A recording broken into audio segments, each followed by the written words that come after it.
But yeah, what other trends are you guys noticing out in copywriting and marketing at the moment that you think is important for people to sort of plug into? I work with a lot of like course creators, sort of like almost like motivational content. Wow, Yeah. my face is so large. I love it. Excellent. I love your large face. But yeah, I've been seeing a lot of people responding well to left-leaning, inclusivity, that sort of thing. I think kind of capitalizing on like a similar emotion as in the financial industry.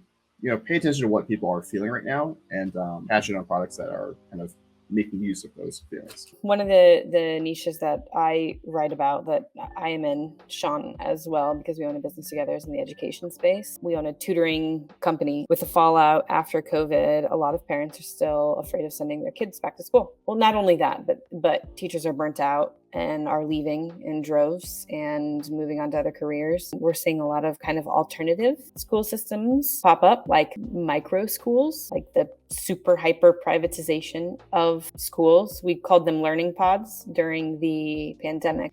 Trends in parenting and things like that are also changing. And so I think people are finding ways to surround themselves with like-minded people and create their own education systems for kind of rearing their kids, which is a little ways scary, but at the same time, I think it's a big opportunity in the education space. These people, they're parents, they don't have business experience, but they're creating schools and businesses and trying to figure out how to do it. And then, they certainly don't know how to market themselves. Somebody earlier had a comment about our communities big right now. Communities have been big forever, but right now, with the hyper insularity that the internet foments, you tend to see a lot of people now sort of self-segregating into like people that are ideologically similar, Absolutely. like financially similar, people that have similar values and things like that, and they just absolutely want to avoid anything that sort of like tries to poke at, prod at, or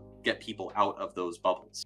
Creating clubs, creating squads, creating communities, creating teams. These are all subscription products and other things that work really well and would work really well on the branding side too. Not even on the direct response side, but on the branding side, like just having clubs where people can sort of like self-identify and like lean into the notions that they come to your product with. Yeah, those are so powerful right now. I'm actually, one of the projects I'm working on like literally does that, where it more or less just creates like a message board for people to talk to each other. And so there's very little work we have to do on our side to actually create content for it, because people self-identify, talk to each other, feel more and more validated, and then continue to subscribe for a service that effectively they're providing to themselves. Sean and I fulfill content for a Japanese client, and the client was asking about access to the gurus, because one of the trends that they're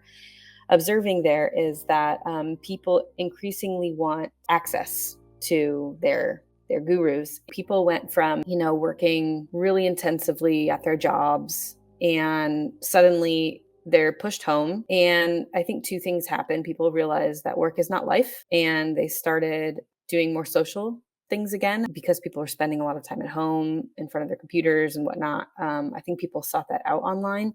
But then in addition to that, I think working remotely gave people the opportunity to spend time in communities elsewhere. People have always responded to like guru marketing, buy into a cult of personality, buy into a product that was more about the person making the product than the product itself. Andrew Tate is a great example. He's not selling anything that Tom Vu wasn't selling in 1983. Lifestyle stuff, the sort of like hyper aggro masculinity thing, the sort of like, find your place in the society that has rejected you, take the red pill kind of stuff. Like, that has all been a narrative that has existed for well over a half century and used to market to people. Because once you hear somebody telling you and articulating amorphous notions that you have in your head, well, that person then becomes the focal point, ideologue, that concretizes all of that for you in your mind. And that becomes very easy for you to sort of glom onto. One of the things that I talked about in, if you go join the patreon.com/thecopythatshow,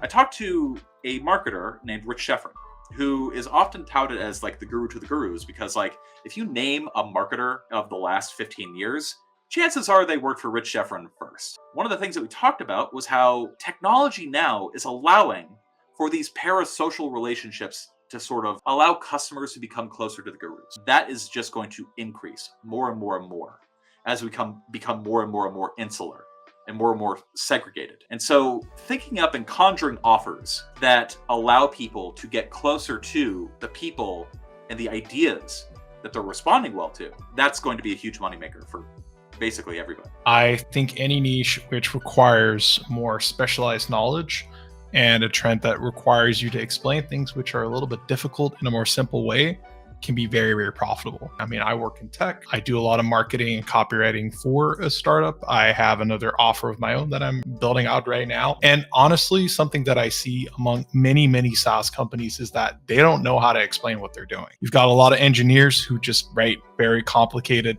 abstractations, I guess, that are just not very easy to grasp.